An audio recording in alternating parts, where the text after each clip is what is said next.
ദേവൈ മഹാദേവൈ ശിവായ സതതം നമഃ. നമ പ്രകൃത്यै ഭദ്രായ നിത്യാഃ പ്രണതാസ്മദ.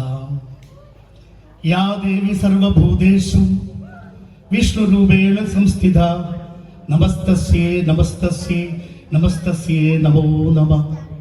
യാ ദേവി സർവഭൂതേഷു ശക്തിരൂപേണ സംസ്ഥിത നമസ്തസ്യേ നമസ്തസ്യേ നമസ്തസ്യേ നമോ നമഃ.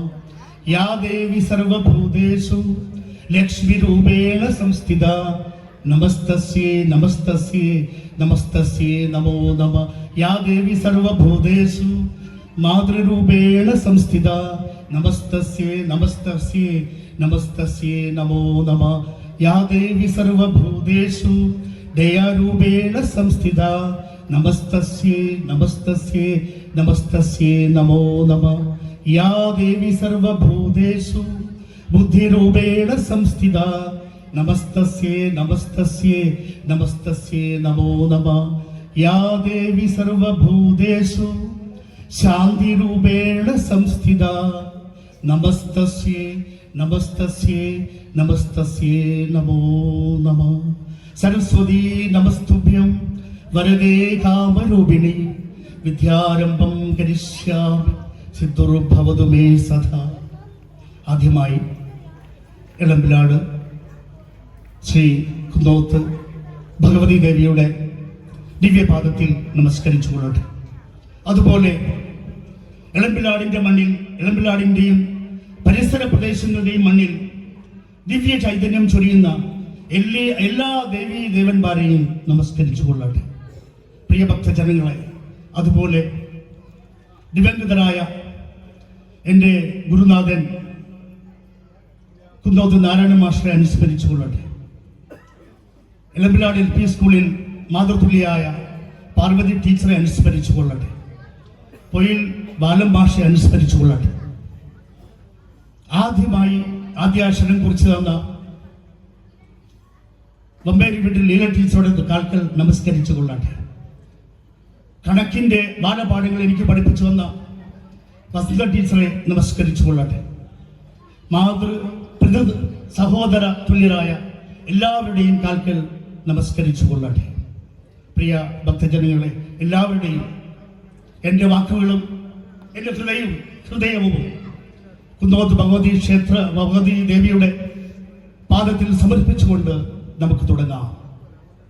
അനുഭൂതിയിൽ നിന്ന് അറിവിലേക്കും, അറിവിൽ നിന്ന് വാക്കുകളിലേക്കും, വാക്കുകളിൽ നിന്ന് വേദങ്ങളിലേക്കും സഞ്ചരിച്ച് അജ്ഞാനത്തിൽ നിന്ന് വിജ്ഞാനത്തിലേക്കും, അന്ധകാരത്തിൽ നിന്ന് വെളിച്ചത്തിലേക്കും, അനീതിയിൽ നിന്ന് നീതിയിലേക്കും, ദാരിദ്ര്യത്തിൽ നിന്ന് സമ്പത്തിലേക്കും സുഖത്തിലേക്കും നമ്മളെ നയിച്ച് ഗുരുപരമ്പരയെ ആദ്യമായി വണങ്ങിക്കൊള്ളട്ടെ. എല്ലാ ക്ഷേത്രങ്ങളിലും, എല്ലാ ദൈവങ്ങളിലും, എല്ലാ ദേവാലയങ്ങളിലും, വീടുകളിലും ആദ്യമായി നമ്മൾ പൂജിക്കേണ്ടത് ആരെയാണ്? ഗുരുക്കന്മാരെയാണ്. നമ്മൾ നിലവിളക്ക് വെക്കുമ്പോൾ, നിലവിളക്ക് എന്ന് പറയുകയാണെങ്കിലും വേദപ്രകാരം നിലത്ത് വെക്കാൻ പാടില്ല എന്ന് പറയുന്നത്. അപ്പൊ എവിടെയാ വെക്കുക? നിലവിളക്ക് വെക്കുന്ന ആൾക്കാരില്ലേ, എവിടെയാ വെക്കുക? ഞാൻ കുട്ടിക്കാലത്തൊക്കെ പഠിക്കുന്ന സമയത്ത് നമ്മൾ നിലവിളക്ക് സന്ധ്യ, 3 സന്ധ്യ ഉണ്ട് നമുക്ക്. എന്താ സന്ധ്യ? പ്രാതസന്ധ്യ, മധ്യാഹ്ന സന്ധ്യ, സായം സന്ധ്യ. നമ്മുടെ ഈ 3 സമയങ്ങളിലും അത് വേറെ വേറെ പൂജകൾ ചെയ്യുന്നതാണ് വേദങ്ങൾ പറയുന്നത്. നിലവിളക്ക് കത്തിക്കുമ്പോൾ പീഠത്തിലോ ഇലയിലോ വാഴയിലോ വെക്കണമെന്നാണ് പറയുന്നത്.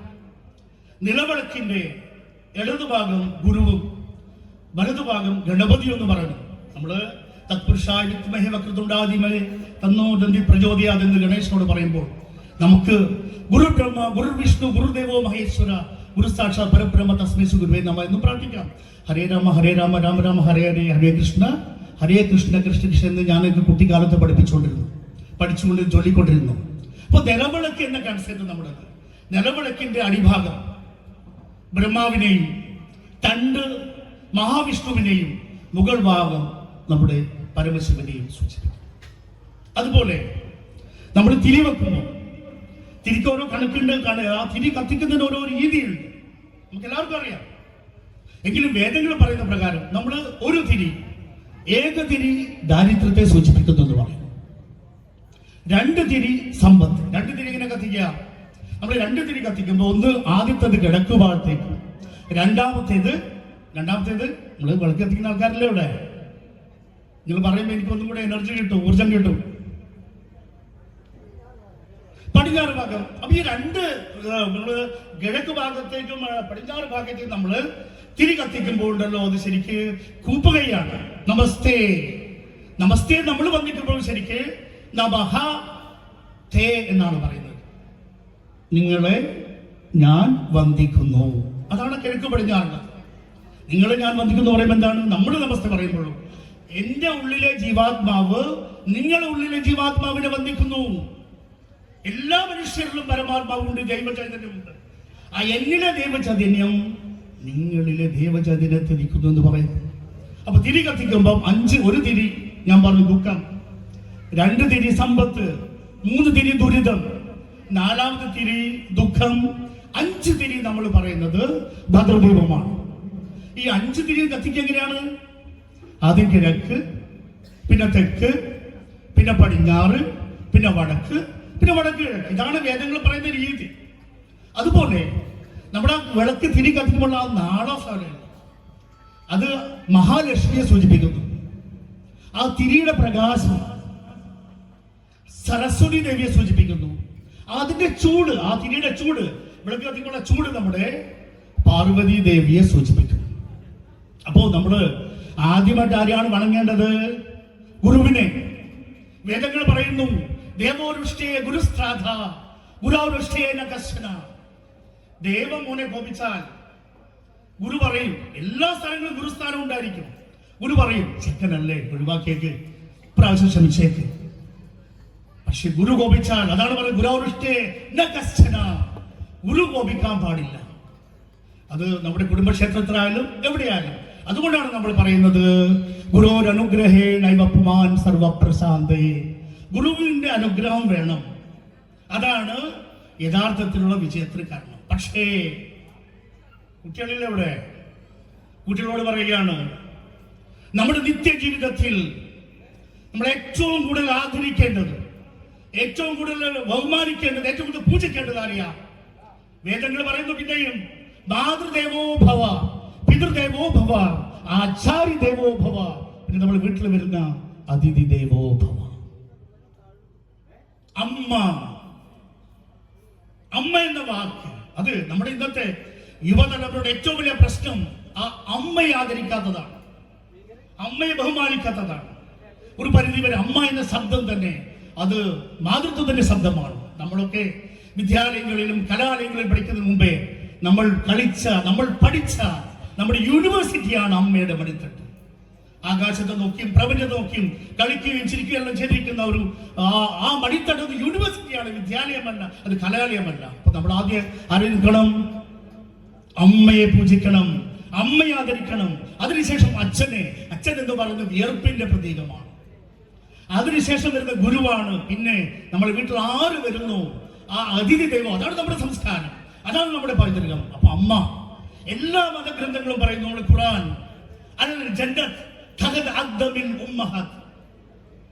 മുഹമ്മദ് നബി സല്ലല്ലാഹു അലൈഹി വസല്ലം ആ ഖുർആനിൽ പറയുന്നു, അൽ ജന്നത്ത്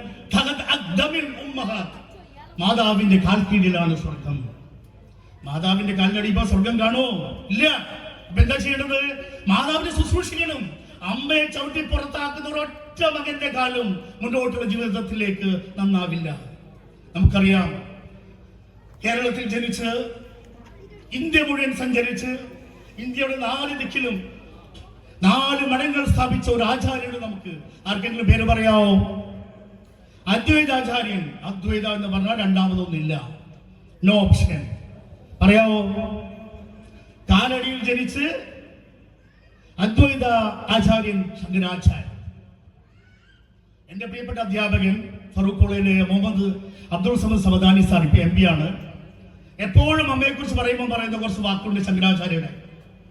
ശങ്കരാചാര്യർ 7 വയസ്സായ സമയത്ത് ശങ്കരനാണെന്ന് ഇവരുടെ അമ്മ ആര്യാമ്മ ചോദിച്ചു, മോനെ ഞാൻ നിന്നെ പെറ്റു, നീ എനിക്ക് അതിന് പകരമായിട്ട് എന്താണ് തരുന്നത്? അമ്മേ, അമ്മയുടെ കർമ്മം, അമ്മയുടെ പ്രവൃത്തി അതിന് പകരമായിട്ടും അമ്മ എന്ത് തന്നാലും അതിന് പകരമാവില്ല അമ്മേ. വീണ്ടും വീണ്ടും ചോദിച്ചപ്പോൾ 7 വയസ്സുകാരനായ ശങ്കരൻ അമ്മയ്ക്കൊരു സംസ്കൃത ശ്ലോകം ചൊല്ലിക്കൊടുത്തു. എന്താണ്? അമ്മേ, നൈരുച്യം തരിശോഷണം മലമയി ചയ്യാജ സംവത്സരേ. നൈരുച്യം എന്ന് പറഞ്ഞാൽ അമ്മേ, ഞാൻ അമ്മയുടെ വയറ്റിലുണ്ടായിരുന്ന സമയത്ത് അമ്മയ്ക്ക് രുചിയുണ്ട്. നൈരുച്യം, അമ്മേ ഭക്ഷണത്തിന് രുചി ഉണ്ടായിരുന്നില്ല അമ്മേ. ഭക്ഷണത്തിന് രുചി ഇല്ലാതിരുന്നത് കൊണ്ട് അമ്മ ഭക്ഷണം കഴിച്ചില്ല അമ്മേ. ഭക്ഷണം കഴിക്കാത്തതുകൊണ്ട് അമ്മ മെലിഞ്ഞു പോയിരുന്നു. നൈരുച്യം തരിശോഷണം മലമയി ചയ്യാജ സംവത്സരേ. പിന്നെ എന്നെ പ്രസവിച്ചതിന് ശേഷം അമ്മേ മലമൂത്ര വിസർജ വസ്തുക്കൾ കെട്ടിപ്പിടിച്ചുകൊണ്ട് അമ്മേ പകലും രാത്രി അമ്മ കിടന്നില്ലേ? അങ്ങനെയുള്ള അമ്മയ്ക്ക് എന്ത് തന്നാലും അമ്മേ ആ അമ്മയുടെ പ്രവൃത്തിക്ക് കർമ്മത്തിന് പകരമാവില്ല. വീണ്ടും വീണ്ടും ചോദിച്ചപ്പോൾ വീണ്ടും ശങ്കരൻ പറഞ്ഞു. അതിന്റെ അർത്ഥം ശങ്കരൻ പറഞ്ഞു, അമ്മേ നമസ്തേ നമസ്തേ ജഗന്നാഥ വിഷ്ണു, നമസ്തേ നമസ്തേ ഗദാചക്രപാണി, നമസ്തേ നമസ്തേ പ്രവണാർത്തികാരി, സമസ്ഥാപരാധം സമസ്വാഖിലേശം, മുഖേ ചന്ദ്രഹാസം നഖേ ചന്ദ്രഹാസം, കരേ ചാരു ചക്രം ഭുജംഗേ ശയാനം ഭജേ പൽപനാഭം എന്ന് പറഞ്ഞു. ഈ പ്രപഞ്ചത്തിലുള്ള എല്ലാ ദേവി ദേവന്മാരുടെയും എത്രയോ മുകളിലാണ് അമ്മയുടെ സ്ഥാനം എന്നമ്മ പറഞ്ഞു. ഇത് കേട്ടു ശങ്കരന്റെ അമ്മ ആര്യാമ്മ കണ്ണടച്ചു, ഇഹലോകവാസം വെടിഞ്ഞു. ഇതാണ് ചരിത്രം. നമ്മൾ എത്ര പേര് ഇത്ര അമ്മയ്ക്ക് മഹത്വം കൊടുക്കുന്നു? നമ്മുടെ കേരളത്തിൽ, കൊച്ചു കേരളത്തിൽ 800-ലധികം വൃദ്ധസദനങ്ങളും 2000-ത്തിനടുത്ത് അനാഥാലയങ്ങളുമുണ്ട്. ഞാൻ പലപ്പോഴും സഞ്ചരിക്കുമ്പോൾ ഞാൻ സ്വന്തമായിട്ട് തന്നെ അനാഥാലയം വൃദ്ധസമം അവിടെ നടത്തുന്ന ആളാണ്. അധിക അമ്മമാരുടെയും അച്ഛന്മാരുടെയും മക്കൾ നല്ല ജോലി ചെയ്യുന്നു. നമുക്ക് പറയേണ്ടത് അമ്മയോടുള്ള സ്നേഹം, അച്ഛനോടുള്ള ബഹുമാനം ഒരു ലഹരിയാക്കി മാറ്റണം. വലിച്ചും കുടിച്ചും കുത്തിവെച്ചും നടക്കുന്ന യുവതലമുറ അറിയണം, നിങ്ങളുടെ ലഹരി നിങ്ങളുടെ അമ്മയോടുള്ള സ്നേഹമാവട്ടെ. അമ്മയെ കെട്ടിപ്പിടിച്ച് ഉമ്മ കൊടുത്തുറങ്ങുന്ന എത്ര ആൾക്കാരുണ്ട് നമ്മൾ. അതിലെ ചെറിയ കുട്ടികളെ പോലും ഇപ്പം ലഹരിയാക്കി പഠിക്കുന്ന ഒരുപാട് സാധനങ്ങൾ. അമ്മയോടും അച്ഛനോടുമുള്ള സ്നേഹത്തെ നിങ്ങൾ ലഹരിയാക്കി മാറ്റിയാൽ ഒരിക്കലും നമുക്ക് ജീവിതത്തിൽ ദുഃഖിക്കേണ്ടി വരില്ല, ഒരിക്കലും കരയേണ്ടി വരുന്നില്ല. നമുക്കറിയാം, ഇന്ന് മക്കൾ ആലോചിച്ചുകൊണ്ട് അമ്മമാരാണ് കരയുന്നത്. ഒരു ലൈസൻസും ഇല്ല. മറ്റൊരു ലഹരി ഇപ്പം തുടക്കിയാൽ കാണുന്ന അറിയോ? Mobile phone. ഒരു പുറയില് 1.5 ലക്ഷം രൂപയുടെ ഫോണാണ് എല്ലാവരുടെ അടുത്തും. ഫോൺ പരസ്പരം സംസാരിക്കുന്നില്ല. നിങ്ങൾ നോക്കിക്കോളൂ, നമ്മള് 2022, 23, 24, 25, 26 ആയിട്ടേ ഉള്ളൂ കാലഘട്ടങ്ങളിൽ ഒരുപാട് കുട്ടികൾ ആത്മഹത്യ ചെയ്തു. എന്താ? ഗെയിം കളി, ഫേസ്ബുക്കിലൂടെ പരിചയപ്പെട്ട ആൾക്കാരുടെ പോക്ക്.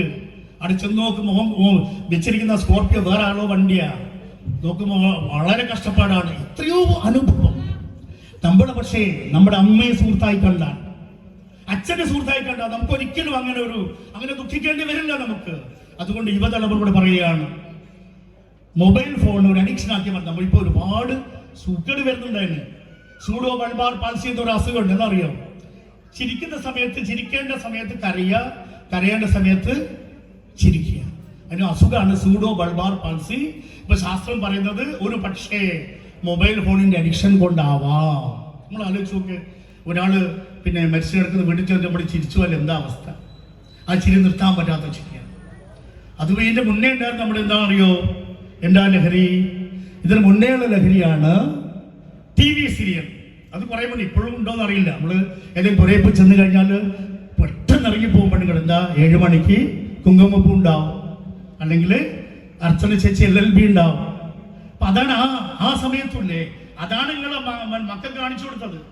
കുങ്കുമപ്പൂവും അർച്ചന ചേച്ചിയും ഒത്തിരി സ്വപ്നങ്ങളൊക്കെ കാണാനുള്ള മൂഡ് അത് മാറ്റിവെച്ച്, മൊബൈൽ മാറ്റിവെച്ച് നമ്മൾ കുട്ടികളോട് വർത്താനം പറഞ്ഞു നോക്കുക.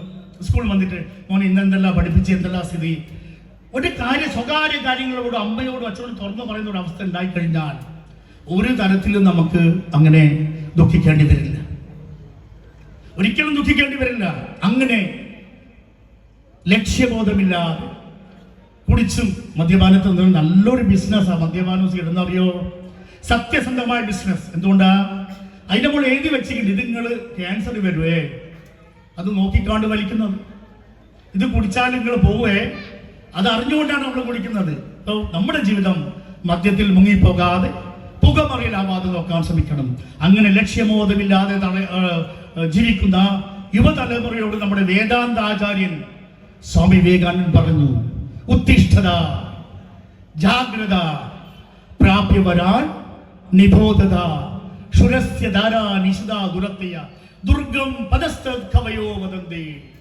ധാരാ പറഞ്ഞു നിങ്ങളെന്നെ പറഞ്ഞാൽ എനിക്കും കുറച്ചും കൂടെ രസമുണ്ടാവും, നിങ്ങൾക്ക് രസമുണ്ടാവും.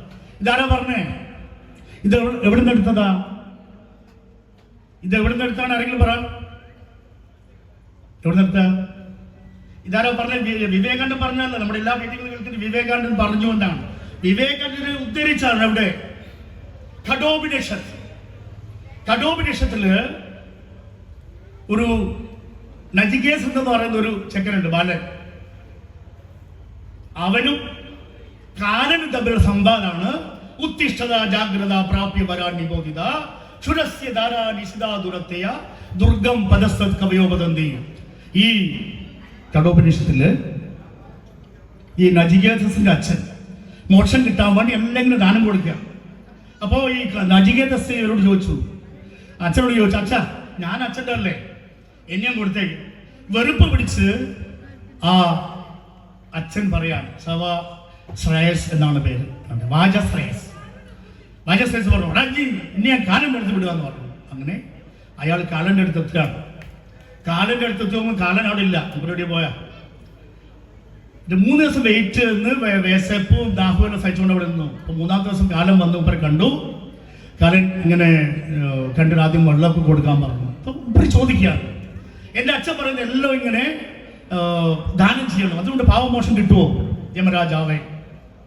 അപ്പൊ അതിന് ജീവിതത്തിന്റെ ലക്ഷ്യബോധങ്ങളെ കുറിച്ചുകൊണ്ട്, ജീവിതത്തിന്റെ ഒക്കെ ചെയ്യണമെന്നതിനെ കുറിച്ച് യമൻ കാലൻ നജികേസോട് പറയുന്ന വാക്കാണ് ഉത്തിഷ്ഠത ജാഗ്രത പ്രാപ്യ. മോനെ, നമ്മളെന്താണ് ഉണരൂ എഴുന്നേൽക്കുന്നതാണ്. നമ്മൾ സാധനം എങ്ങനെയാ എഴുന്നേറ്റിട്ടല്ലേ ഉണരല്ലേ? കഠോപനിഷത്താ പറഞ്ഞത് എഴുന്നേക്കാണോ ഉണരാണ്? അത് ഉണർന്നിട്ട് എഴുന്നേക്കല്ലേ? എഴുന്നേൽക്കൂ, ഉണരൂ. ലക്ഷ്യപ്രാപ്തിക്ക് വേണ്ടി വിശ്രമമില്ലാതെ ജോലി ചെയ്യൂ. പിന്നെ ഇത് പറഞ്ഞെന്താ?